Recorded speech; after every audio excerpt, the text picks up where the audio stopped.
வணக்கம்.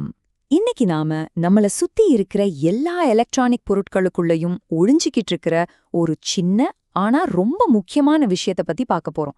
அதுதான் ஸ்விட்சிங் ரெகுலேட்டர்ஸ். வாங்க இந்த மேஜிக் எப்படி வேலை செய்யுதுன்னு விரிவா பார்க்கலாம். வாங்க இத ஒரு நிஜ வாழ்க்கையில நடக்கிற உதாரணத்தோட பாப்போம். உங்க கார்ல இருக்கிறது 12 வோல்ட் பேட்டரி. ஆனா உங்க போனுக்கு தேவையோ வெறும் 5 வோல்ட் தான். அப்போ அந்த அதிகமான 12 வோல்ட் அப்படியே கொடுத்தா போன் என்னாகும்? டேமேஜ் ஆகிடும். அது ஆகாம எப்படி கரெக்டா 5 வோல்ட் மட்டும் கொடுத்து சார்ஜ் பண்றோம்? இதுதான் இன்னைக்கு நாம விடுவிக்க போற புதில். இந்த பிரச்சனைக்கு ஒரு ரொம்ப பழசான தீர்வு ஒன்னு இருக்கு. அதுக்கு பேர் தான் லீனியர் ரெகுலேட்டர். இத சிம்பிளா சொல்லணும்னா ஒரு தண்ணி குழாய் வால்வு மாதிரி. அதிகமா வர வோல்டேஜை தடுத்து நமக்கு எவ்ளோ தேவையோ அவ்ளோ மட்டும் கொடுக்கும். ஆனா அந்த தேவையில்லாத எக்ஸ்ட்ரா சக்தி என்ன பண்ணும் தெரியுமா? சும்மா வெப்பமா மாத்தி காத்துல பறக்க விட்டுடும். ரொம்ப சிம்பிள் தான், ஆனா அதுல ஒரு பெரிய சிக்கல் இருக்கு பாருங்க. அந்த பெரிய சிக்கல் வெப்பம். பயங்கரமான வெப்பம். லீனியர் ரெகுலேட்டர்ஸ் பாத்தீங்கன்னா சக்தியை வேஸ்ட் பண்றதுல கில்லாடி. எக்ஸ்ட்ராவா இருக்கிற மொத்த எனர்ஜியையும் வெப்பமா மாத்திடும். யோசிச்சு பாருங்க, பேட்டரி லைஃப் ரொம்ப முக்கியமா இருக்கிற இந்த காலத்துல இப்படி எனர்ஜியை வேஸ்ட் பண்றது எவ்வளவு பெரிய நஷ்டம் இல்லையா? இங்கதான் நம்ம கதையோட ஹீரோ என்ட்ரி கொடுக்கறாரு. ஸ்விட்சிங் ரெகுலேட்டர். இது லீனியர் ரெகுலேட்டர் மாதிரி மொரட்டுத்தனமா சக்திய எரிச்சு வீணாகாது. அதுக்கு பதிலா ஒரு லைட் ஸ்விட்ச செம்ம ஸ்பீடா ஆன் ஆஃப் பண்ற மாதிரி கரெக்டா தேவையான சக்திய மட்டும் சின்ன சின்ன துடிப்புகளா, அதாவது பல்ஸா அனுப்பும். எவ்வளவு ஸ்மார்ட்டா இருக்குல்ல? ஒரு ஸ்விட்சிங் ரெகுலேட்டருக்குள்ள மூணு முக்கியமான ஆளுங்க இருக்காங்க. முதல்ல கண்ணை இமைக்கிற நேரத்துல பல ஆயிரம் தடவை ஆன் ஆஃப் ஆற ஒரு மாஸ்ஃபெட் ஸ்விட்ச். ரெண்டாவதா ஒரு இண்டக்டர். இத ஒரு தற்காலிக எனர்ஜி பக்கெட், அதாவது ஆற்றல் வாளி மாதிரி நினைச்சுக்கோங்க. மூணாவதா ஒரு கெப்பாசிட்டர். இது அவுட்புட்ல வர கரண்ட்டை எந்த மேடு பள்ளமும் இல்லாம ஸ்மூத்தா மாத்தி கொடுக்கும். சரி வாங்க, முதல் வகை ஸ்விட்சிங் ரெகுலேட்டர் பத்தி பார்க்கலாம். அதுதான் பக் கன்வெர்ட்டர். இதோட வேலை சிம்பிள். நம்ம கால் பேட்டரி உதாரணத்துல பார்த்த மாதிரி அதிகமா இருக்கிற வோல்டேஜ நமக்கு தேவையான அளவுக்கு கம்மி பண்றதுதான். இங்க பாருங்க, இதுதான் ஒரு பக் கன்வெர்ட்டரோட பேசிக் சர்க்யூட் டயக்ராம். பார்க்க ரொம்ப சிம்பிளா இருக்குல்ல? இன்புட் வோல்டேஜ் Vn ஒரு மாஸ்ஃபெட் ஸ்விட்ச் S வழியா போய் நம்ம ஆற்றல் வாழியான இண்டக்டர் L வழியா அவுட்புட்டுக்கு போகுது. இதுக்கு நடுவுல ஒரு டயோடும் இருக்கு. இந்த சிம்பிள் செட்டப் தான் அதிக வோல்டேஜ குறைவான ஸ்டேபிளான அவுட்புட் வோல்டேஜா Vout மாத்துது. இதோட வேலை ஒரு 2 ஸ்டெப் டான்ஸ் மாதிரி தான். ரொம்ப வேகமா நடக்கும். ஸ்டெப் 1 எனர்ஜியை சேமிக்கிறது. ஸ்டெப் 2 சேமிச்ச எனர்ஜியை வெளியிடுறது.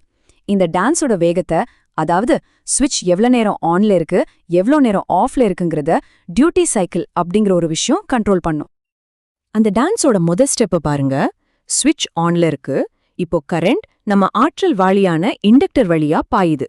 அப்படி பாயும்போது அந்த வாளி நிறையுது. அதாவது இண்டக்டர் தனக்குள்ள காந்தப்புலமா எனர்ஜியை ஸ்டோர் பண்ணி வைக்குது. இப்போ ரெண்டாவது ஸ்டெப். திடீர்னு ஸ்விட்ச் ஆஃப் ஆகுது. இன்புட்ல இருந்து கரண்ட் கட். இப்போ இண்டக்டர் என்ன பண்ணும்? அது தன்னோட சேமிச்ச சக்திய வெளியிடும். இப்போ அதுவே ஒரு சின்ன பேட்டரி மாதிரி மாறி அவுட்புட்க்கு தொடர்ந்து கரண்ட் கொடுக்குது. இது ஒரு செம ஸ்மார்ட்டான எனர்ஜி டிரான்ஸ்ஃபர் இல்ல? சரி, வோல்டேஜ குறைக்கிறத பார்த்தோம். ஆனா கம்மியான வோல்டேஜ எப்படி அதிகமாக்குறது? அதுக்கு உதவுறது தான் பூஸ்ட் கன்வெர்ட்டர். இப்போ பூஸ்ட் கன்வெர்ட்டரோட சர்க்கியூட்டை பாருங்க. ஏதாவது வித்தியாசம் தெரியுதா? ஆமா, பக் கன்வெர்ட்டர்ல இருந்ததை விட இங்க இண்டக்டரும் டயோடும் இடமாறி இருக்கு. இந்த ஒரு சின்ன அமைப்பு மாற்றம்னா வோல்டேஜ அதிகமாக்குறதுக்கான முழு ரகசியமே. எவ்ளோ புத்திசாலித்தனமான டிசைன் பாருங்க. பூஸ்ட் கன்வெர்ட்டரோட முதல் ஸ்டெப்ல ஸ்விட்ச் ஆன் ஆகும்போது இண்டக்டர் மட்டும் தனியா இன்புட் வோல்டேஜ்ல இருந்து நேரா சார்ஜ் ஆகுது. அதாவது நம்ம ஆற்றல் வாளி இப்போ முழுசா பவர்ஃபுல்லா நிரம்புது. முக்கியமா கவனிக்க வேண்டியது, இந்த நேரத்துல அவுட்புட்க்கு எந்த கரண்ட்டும் போகாது. இப்போதான் அசல் மேஜிக்கே நடக்குது. ஸ்விட்ச் ஆஃப் ஆனதும் இண்டக்டர் தன்னோட சேமிச்ச சக்தியை வெளியிடும். அதே நேரத்துல இன்புட்ல இருந்து வர சக்தியும் அதோட சேர்ந்துக்கும். இப்போ இன்புட் வோல்டேஜும் இண்டக்டர் வோல்டேஜும் ஒன்னா சேர்றதால அவுட்புட்ல நமக்கு இன்புட்டை விட அதிக வோல்டேஜ் கிடைக்குது. இதுதான் வோல்டேஜ பூஸ்ட் பண்றது.